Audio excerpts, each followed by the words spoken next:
a while ago I did a video on this rather nice little portable CRT monitor by Computar, PSM 012, and we had that apart and discovered that it was in fact a Sony chassis in there. But it's a really lovely dinky little CRT monitor, runs off 12 volts, and I've been wondering since that video what I was going to do with it. And then I stumbled across this. Now, we'll have a closer look at that in a minute, but that in fact is a little kit that produces a board, PCB, which outputs Pong on composite video. And I thought, well, maybe we could turn this into a portable CRT Pong game. So that's the plan. We'll have another closer look at what's inside the kit. So this is what you get in the packet. They very kindly supply you with a dual RCA lead. I'm not quite sure why you need two, because I don't think there's any sound out of this. It just outputs video basically. So there's a little PCB, all the components that you need. Battery lead, runs off a 9-volt battery, and then there's a couple of A4 sheets. We've got a component ID sheet there. Then on the other side is a fairly straightforward construction instructions, and then a very simple how to use Pong sheet. So I'm going to go ahead and make this up, and then we'll see if we can get it running on the little portable monitor.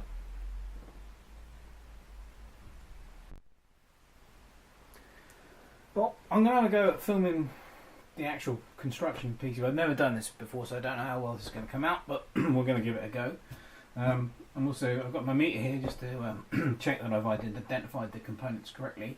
And according to the construction, it says to put the resistors in first. So R1 is a 1K, of which there are two. So I'll have a quick look at this. That looks like 1K to me. Well, they look like 1Ks, so we'll stick those in.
Well, there it is, finished.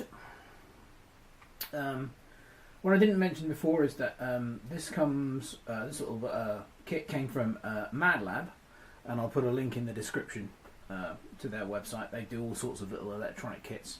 I have to say that pretty much very good all round. The PCB is very nice.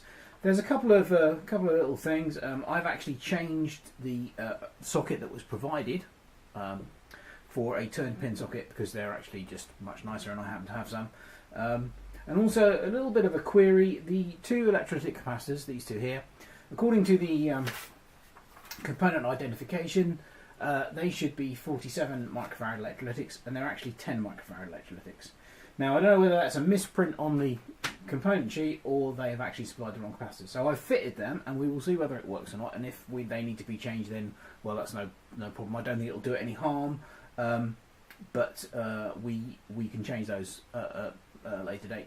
I was wrong about it not having any sound, because whilst building this, I noticed that it has a piezoelectric sounder, which is here. So it doesn't have any sound coming out of the board, but it has sound on the board. So the next thing to do is give it a go.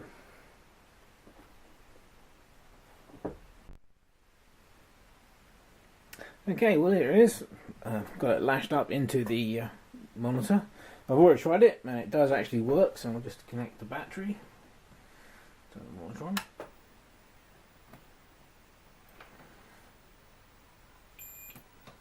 And there you go. Basically, I'll zoom in a little bit. Okay, so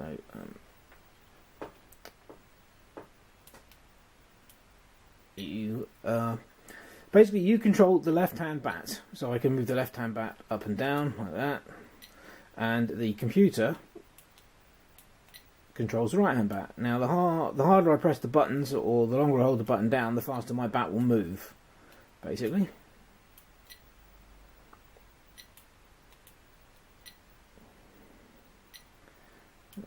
Yeah, well, I'm obviously not that good at this game, but you can see the point. You'll see the principle. There you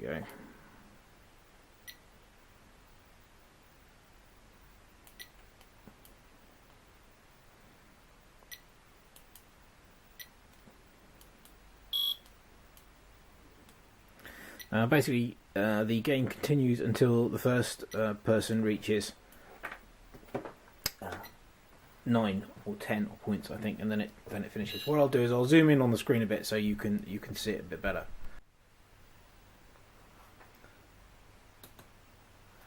There you go.